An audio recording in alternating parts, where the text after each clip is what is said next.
Book 6, Flight to the Wounded Falcon, Chapter 13. I've had enough surprises in my life. The next day was the day before Holy Day, when the visiting families were scheduled to leave for their homes, but no one wanted to go. Perrin didn't wake up easily that morning. His breathing was quick and shallow when Boscos arrived. "He slept all right," Mari told him fretfully as she watched Boscos taking his pulse.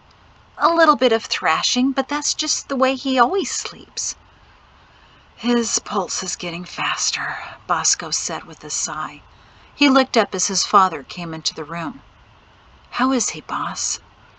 Boscos looked at Mari, then back to Shem, as if unable to face her with the news. "I think he's getting worse." Mari sat down limply on the bed next to her husband. No.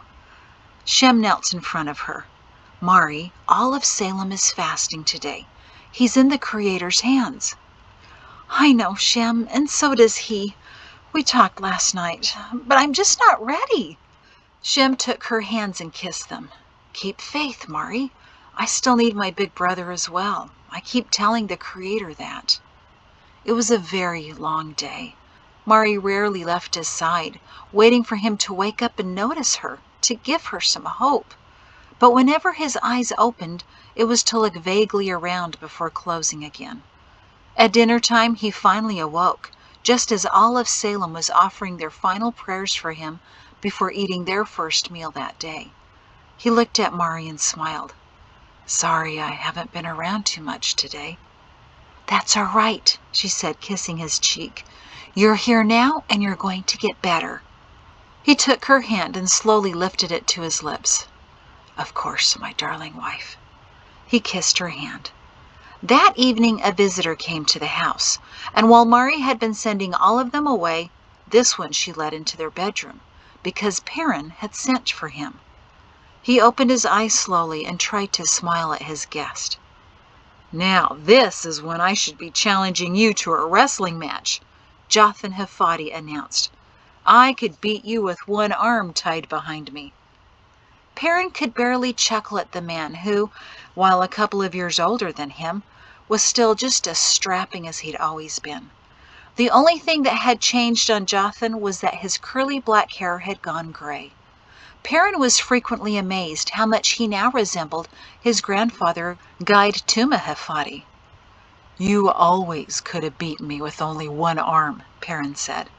He nodded to Mari to close the door, and she nodded back as she left. She didn't ask why, but Perrin had told her he needed to speak to Jothan alone. Gingerly, he sat down on the bed next to Perrin and touched his forehead. "What's going on with you? Trying to heat up the house? It's already a hot weeding day outside. Time to stop this nonsense." But Perrin could see through Jothan's attempt to be jovial. He wasn't normally so chatty about nothing. "How's Azrar?" Perrin asked. "She's ill, too, or she would have come. She's afraid you'd catch her cough on top of whatever's ailing you." "Very conscientious," Perrin whispered. Jothan startled him by grabbing his hand. "Fight it, Perrin, please, fight it," he whispered earnestly. "Trying to," he told him. "It's tough." "Yes, you are. Always were." Jothan's brown eyes flooded with tears. "We're going to start having shared descendants in a year or so. I'm eager to see how that great-grandson of ours will shape up." "So am I," Perrin murmured. "You train him well." "We will train him well," Jothan said, tears dribbling down his face. "Come on, Perrin. You can beat this. This is nothing compared to what you've faced before." "Trying to," he repeated. "Until then, Jothan, do something for me?" "Of course." Perrin shifted his thumb to be on top of the faint scar in Jothan's hand, a thin pale line that still remained on his dark skin from when Perrin tried to stab a garter behind him, but instead stabbed Jothan, who had come to his rescue. "A few years ago, I spoke with you and Guy Gleese about some impressions I had," Perrin began vaguely. "You mean a very vivid dream you had?" Jothan said. 7 years ago, shortly before Shem became the next guide, I remember it, every last detail.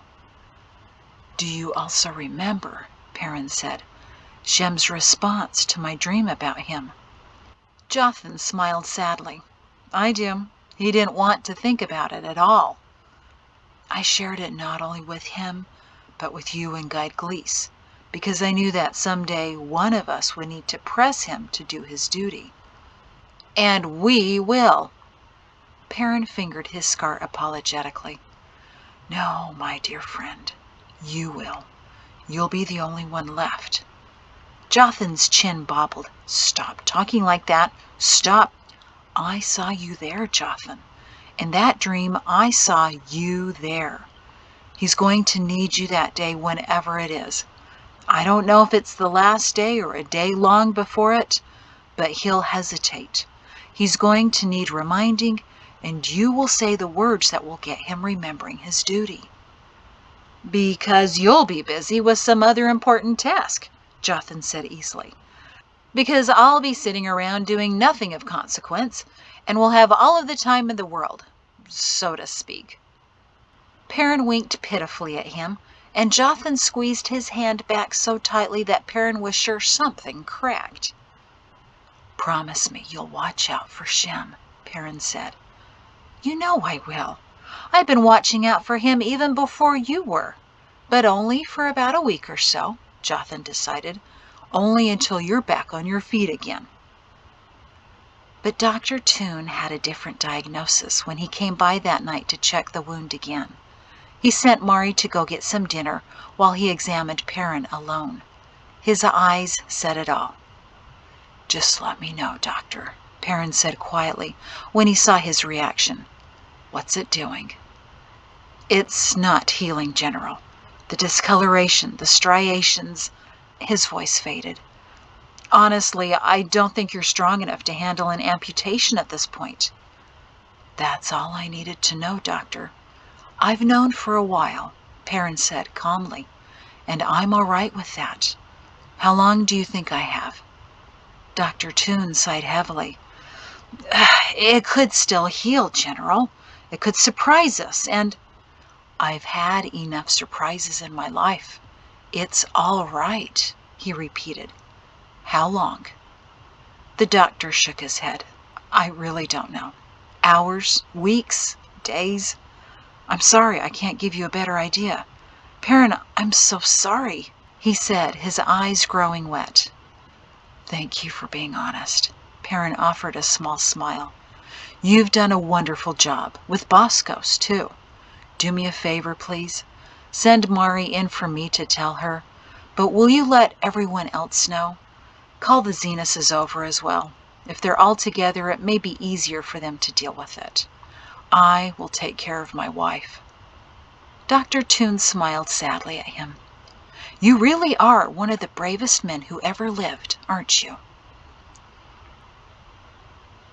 The Shin Brighter Zenus families assembled worriedly about 10 minutes later in the Shin's large gathering room.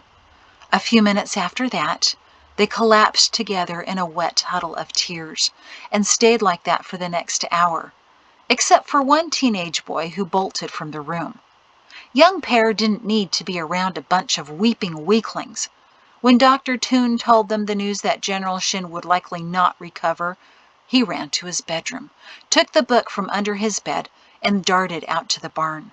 He climbed into the loft, sat down in the straw, and skimmed in the growing dark the pages he finished reading last night. The rescue of Edge, the attack on the caravan, Colonel Shin's defeat of 16 Garters without receiving more than a few nicks himself, the death of Colonel Shin's parents, his furious ride back to get revenge, his probation, the memorial service of the victims of the land tremor, thousands of people chanting General Shin, Perrin Shin rejecting the idea. He slammed the book shut in disgust and threw it in the straw. Perrin Shin was giving up. Just when he could triumphantly return into the world, he was quitting. No wonder he and Shem would have failed. The barn was the only place Det could think of bringing her. She was too distraught to remain around the children, but needed to weep and wail and beat on his chest before she could return home to comfort their family. Besides, in the darkening barn, she wouldn't see his tears. "Dad, he can't go," Chatesy sobbed as she pounded on his chest again. She was beginning to lose strength. Maybe the bruising wouldn't be so bad. "We fasted for him. I still need him. There are still newborns to nap in his arms to get to know their pugga. Dak, no." She finally collapsed on the ground, weeping, cradled in her husband's arms. "I know, Chates, I know. He's become my father, too. I've never expected to mourn a father twice in my life." Young Pear, still in the loft of the barn, looked down at his aunt and uncle crying together in the straw. "Look what you've done to them, General Shin," he whispered angrily. "If you were just a little stronger, a little braver."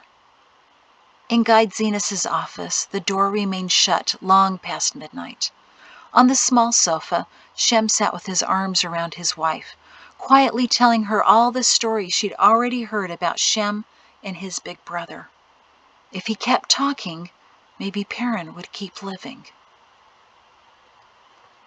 Pato sat on the edge of his bed again late at night, staring dully at his wardrobe, as if his eyes could penetrate the wood and read the thick parchment folded in the envelope under the sweaters. His mother had sent him to bed, promising she would send for him if she needed him. His wife sat behind him, waiting for him to move. He didn't.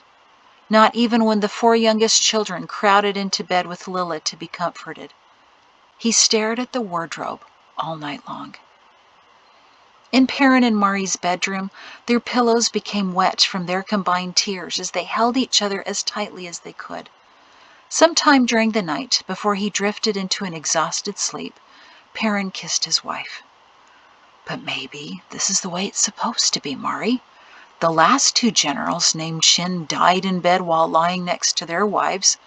Per by heart attack, Ralph by a garter attack, perhaps me by a thorn attack. Who am I to break the tradition?" The next morning was Holy Day. Everyone woke with bleary eyes. None of the children in any of the family slept well that night, and many spent the night in the beds of their parents. If there was a competition for who looked worst, Pato would have won. He went to check on his father early in the morning, decided that he wouldn't leave his side, and sent Newell to one of his counselors, asking that he conduct the congregational services that day. Then he stood at his father's bedroom door. "I refuse to have this conversation with you," he said, folding his arms. "Pato," Perrin's voice came weakly, but with undeniable firmness. "I don't have time for—" "You have plenty of time." "No, son, I do not. Now get in here and sit down. Show some respect." Pato sighed and sat down reluctantly by his father's side. "I always respect you."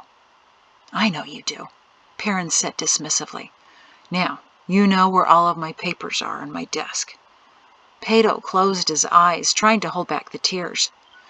"You are not leaving me, not leaving us. I refuse to let you go. We don't need to have this conversation." "Pato," Perrin whispered so earnestly that his son had to open his eyes. "I don't mind going. I'm not afraid. I'm not worried. I'm not even concerned about Mari. I know all of you will take excellent care of her. It's all right for me to go. I know exactly where I'm headed." Pato sniffed and nodded, blinking back tears as he watched the greatest general the world never saw, never would see. The prophecy was dying. "I know, too, where you're going. So no more tears," the general insisted. "At least not for me. I'm heading off on an amazing adventure." Pato chuckled sadly. "I can't help it," he said, wiping his nose. "I just never thought that—" "Well, we should," Perrin declared with as much energy as he could muster.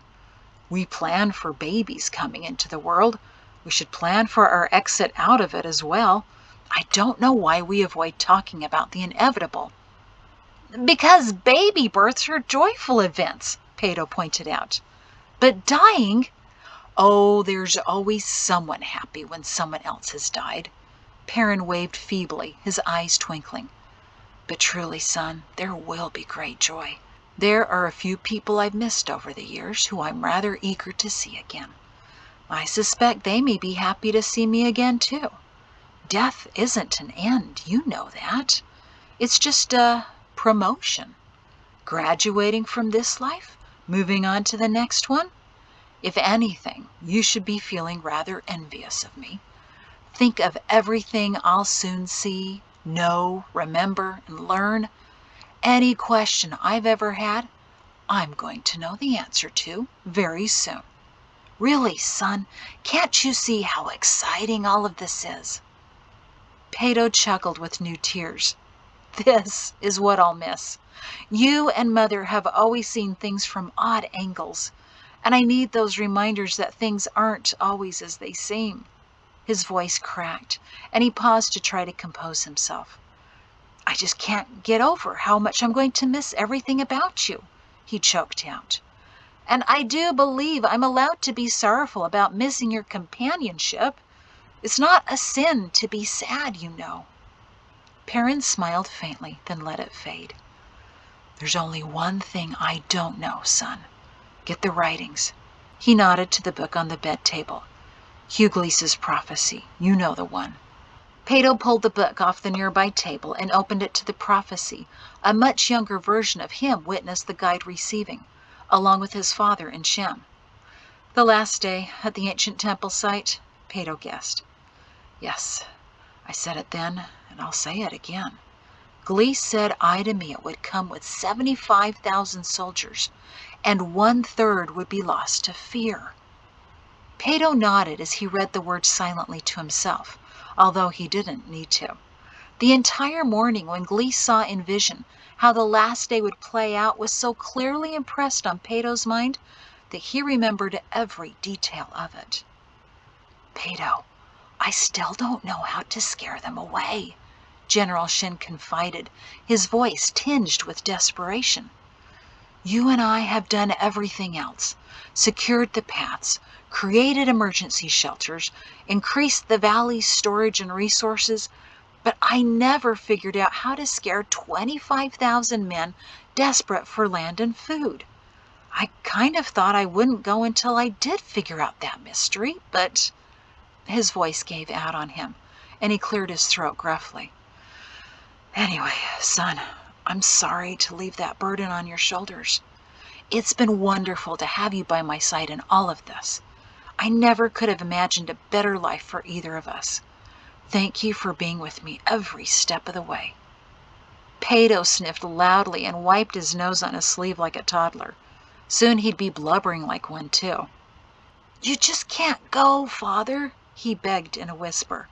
I can't do this without you. You're the general. Perrin scoffed lightly. Just a title, Pato. It meant nothing. We still would have done the work without the title. It's more than just a title, Father, Pato said earnestly. It's your destiny, He stopped. It was useless, and he knew it. Even if he pulled out the words written by Ralph Shin so many years ago, declaring that his son would become the greatest general the world ever saw, Perrin wouldn't believe it. Because he was dying. Pato could smell it in the air. As a rector, he'd frequently encountered that unique scent, which seemed to slip into the house of the dying, as a gentle warning that there was nothing left to do but to say goodbye. He'd never expected to encounter it in his own house. Then again, neither did many of those he served as rector. Perrin smiled weakly at him. It's all right, son. My life has been better than I hoped it would be, and this is a very proper and excellent end. Pato could only squeeze his hand and say, Get some rest, Father. While no one went to the congregational meeting, the day still had a sacred feel to it. None of the visiting families went home that day either, but stayed at the estates to be near Pugga, who drifted in and out of sleep, and back and forth between consciousness and hallucination. Mari never left his side, except for once, when Calla insisted she get some fresh air, and Lila took her turn to sit next to Perrin. He opened his eyes and looked around. Lila saw her father-in-law awake and jumped slightly. "You're up!" "In a manner of speaking," he said slowly. "Where's Mari?" "She's been here all morning, but Calla just took her outside for a little walk," she said apologetically. Perrin nodded. "Good. I know she's been here. Fresh air sounds like a good idea." He sighed and closed his eyes. "Do you need anything?" Lila asked gently. "No, just your company." Lila sagged. "I'm not sure how entertaining I can be." "Oh, you've always been entertaining," Perrin whispered, "from the very first day." "Perrin, can I tell you something?" He opened his eyes to see that she looked very concerned. "Well, I'm not going anywhere." "Perrin, I need to tell you that, well, from the very first day, how do I put this?" She paused, then blurted, "You've always terrified me." "Me?" "Oh, yes. When you came to Norden and I saw Peter, well, I'd seen him at Shem and Calla's wedding, but he was so odd, just sitting in the grasses staring at me. I immediately decided he was far too serious for me. Can you imagine?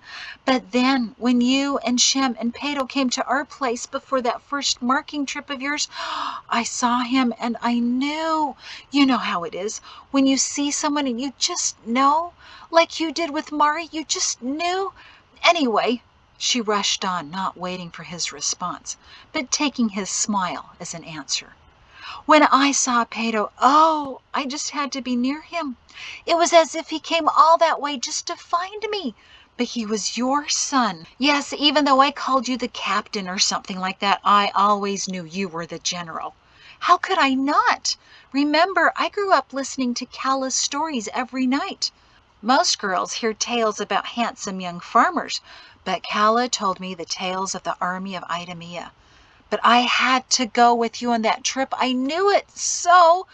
She paused to take a breath before continuing to plow on. Perrin couldn't have stopped her even if he wasn't ill.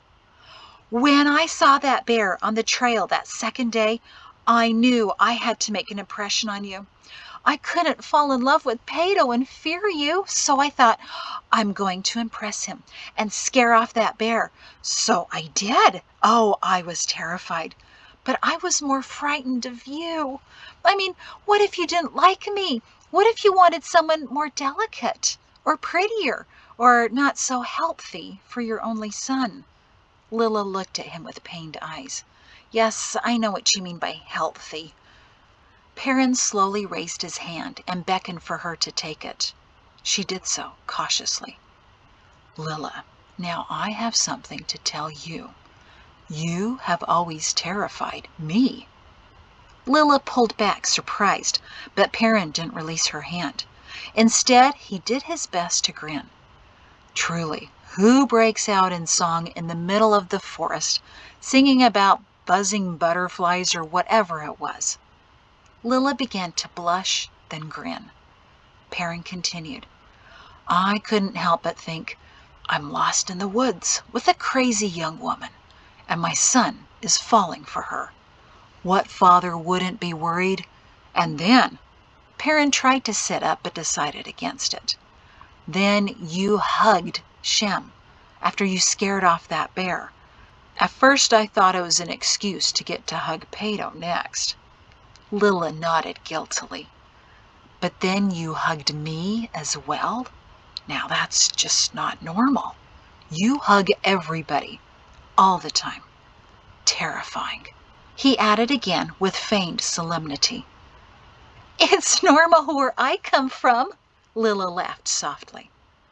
"No," he whispered. "I've been to Norden, and it is not." He squeezed her hand with the little strength he had. Lila squeezed it back.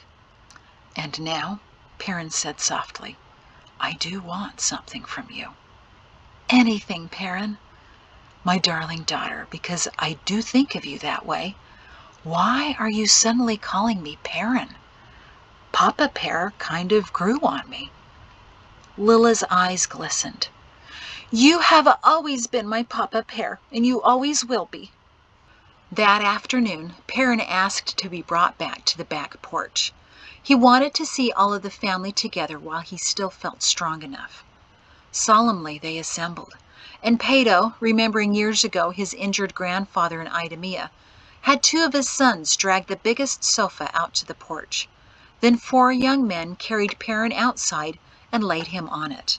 He tried to sit, but didn't have the strength. Marie assured him that everyone could still hear if he lay down. She sat on the porch next to the sofa and held his hand as he looked over the collective Shin, Brighter, and Zena's families. His voice was faint as he said, "It's hard to believe that just 1 week ago I stood on this porch bellowing at all of you about your assignments in the morning. I know not all of you were listening to me then, but you are now. I see now that the way to get your attention is to speak softly." He smiled. "I guess it's never too late to learn something new. And I've never seen all of you so quiet. Another miracle." The family chuckled sadly, trying to match his smile. "I've had some time to do some thinking recently, when I didn't think I was in a snowstorm in Idemia. And since none of you went to the congregational meeting this morning, I decided it's my turn to deliver the day's sermon, if that's all right with our rector and guide." Pato and Shem nodded at him with forced smiles. "There's much on my mind, and I can't seem to organize it well. Forgive me if my words seem confused. And on that, I hope you all can forgive a great many things.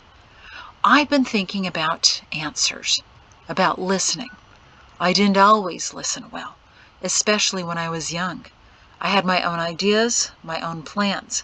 What I needed to know was to recognize when the Creator told me no. As important as it is to know when He tells us yes, I think it's more important to know when He's trying to tell us no. I often ignored Him when I didn't get the answer I wanted. But when I listened to Him, everything worked out so much better." He tried to focus on young Pear, but his grandson wasn't focusing on him. "I've also been thinking about hidden help." His words were slowing and labored, but ploddingly he got out each one. "No, I'm not hallucinating. Shem knows what I'm talking about. I know it's not the anniversary of our coming to Salem, but I want to tell you a bit about the Moreland offensive. I spent days working on a plan to root out the girders. I had every detail planned out perfectly, and Shem knew everything I was going to do. It was a fantastic success. I was praised on every front. But a few years later, I learned it wasn't all my doing. In the forest just beyond my site were masses of Salemites, and they were the ones who made the attack a success. They intercepted a trader named Benef on his way to the girders, and they made sure that the vast majority of girders who ran into the forest never ran back out. Some of your relatives were there. Ivy, your great-uncle, was one of them. So was a cousin of Sam and Con's mother. And Wes, well, there's nothing more I can say about your great-grandfather Jothan that I haven't already said a dozen times before. He did as much for us as Shem. Here I thought it was all my success, but it wasn't. The Creator sent others to help me, and I never knew they were there. But that wasn't the only time He's done that. He does it all the time, every day. We are always surrounded by help that we can't see and don't realize are there. But they are there. I promise you that. I have felt them, your ancestors, many times. Paradise isn't some far-off place. Paradise is here. Dying doesn't mean leaving your family. It just means moving to the other side of the forest to fight the battles unseen from over there. Dying isn't the end. It's just a promotion. I'm not afraid to go. After doing this for so long, I'm eager to see what my new rank will be," he said with a smile as faint as his voice. The family members who weren't quietly sobbing tried to give him brave smiles back. Very few were successful. "I see it's useless to tell you to not be sad. I suppose it's all right to be a little sad about someone leaving, but it's only for a short time. Our lives are only a temporary condition. The writings tell us that we existed long before this test, and will continue to exist long after it. This separation will be but a brief moment, and we can handle anything temporarily, right?" Only a few nodded. He tried to smile again, but felt his energy sapping away. His voice would give out soon, but there was one more thing he wanted to say. "You are the greatest army I could have ever imagined. I am proud of each and every one of you, and I love you more than I could ever express. I often wondered what my legacy would be. Now I know. Thank you for being my legacy." It was probably good that was all he could say, because Jatesy broke ranks and rushed up to him, sobbing. She kneeled down in front of him and laid her head lightly on his chest. She wasn't alone. Several of her family followed her, waiting for their turns. She kissed her father gently on the lips. "Just don't say goodbye, Jates," Perrin whispered to her. She nodded, then reluctantly moved back to let Selima smooth his white hair and kiss his forehead. She would have stayed next to him, except Lilla was waiting. For the next half hour, the descendants of Perrinshin each took their turns with him, but no one said goodbye, per his request. Instead, they told him they loved him, then half-heartedly moved away to let the next person squeeze his hand, or kiss his cheek, or ruffle up his hair. Mari sat next to him, silently weeping, as she watched each of their children and grandchildren have the opportunity to not say goodbye. It was another tender mercy from the Creator, Mari decided. She considered how many times he could have abruptly been taken from them over the decades, but he was granted the opportunity to touch them all one last time.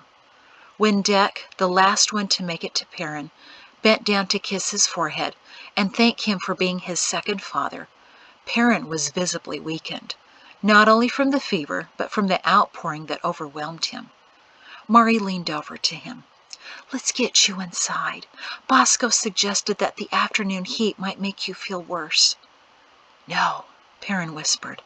"It's a perfect day. Let's enjoy it on the bench by the orchard. We can sit in the shade and watch our grandchildren catch grasshoppers." "That sounds like a perfect afternoon to me." A few minutes later, 4 of Perrin's grandsons carried him over to the bench, padded by several thick blankets provided by his granddaughters, and gently laid him down. "Let me go get your pillow," Mari said. "Your lap will be the best pillow I could ask for," he mumbled. Mari sat down at the end of the bench and let her husband rest his head. "See, perfect again." She smiled and ran her fingers through his thick hair. "Have I told you today that you are the most wonderful man in the world, and that I love and adore you more than words can say?" Perrin closed his eyes. "Actually, I can't think of a day when you didn't," he said slowly. "But that's because you were always the most perfect woman in the world. Thank you for marrying me." "Thank you for asking." But then she realized, actually, now that I think about it, you never really did ask me to marry you. You said something like, "Can we continue our debates forever?" But you didn't actually ask me to marry you. Wearily, he opened his eyes. "I'm not going to debate that right now, woman," he whispered. "Then just tell me you love me." "I love you. I always have." "I love you too. I always will." Perrin smiled as he closed his eyes. Mari sat on the bench with her husband's head on her lap for the balance of the afternoon. The little ones brought them flowering weeds and laid them on the ground below Perrin. He smiled once as he heard some of his granddaughters offer to bring Mari a pillow, which she declined. She sat soaking in the warmth of the day, deliberately not thinking about tomorrow or any of the days after that, as she slowly ran her fingers through Perrin's shaggy white hair, damp with sweat, and kept her other hand on his broad chest to feel his heart continue to beat, albeit erratically. This was the only day in their lives that mattered. At one point he opened his eyes. "Ready to go inside?" she asked. "That's not where I want to be," he whispered. "Have to go in again sometime?" "Not planning on it." "What do you mean, Perrin?" "I refuse to die in our bed," he said quietly. "I won't let you go back to that every night, knowing that's where I was when I went." Tears filled her eyes again. She didn't know she had any more. "But what about the General Shin tradition?" Slowly he whispered, "Since when am I one to foolishly follow the traditions of my ancestors? We should be like Hogel and Tabit instead. Outside, resting on your lap. Just need a bonfire." Mari wiped away her tears that splashed on her husband's face. "Oh, Perrin, what will I do without you?" "Who says you'll be without me?" Suddenly, his face contorted. His breathing quickened, and his body tensed and shuddered. Mari put her hand on his chest again and felt his heart racing. "You're right, Perrin, as always. I won't be alone," she said hurriedly, frantically, unable to bear seeing him suffer. "You can go. Remember, I'll always love you." She bent over and kissed his lips. He stopped thrashing. His body went still. A quiet gasp slipped through his lips. Mari patted his chest for a heartbeat, but Perrin was gone. And that is the saddest chapter I've ever read to you. I'm sorry. Does it make you feel better that I had to stop a few times? Compose myself to read it? Even though I wrote it, even though I've read it a whole bunch of times, it still gets me. There is purpose for this, though, so stick with me. Next few chapters are also going to be a little emotional, but there is purpose in everything. So, hang in there. Thank you.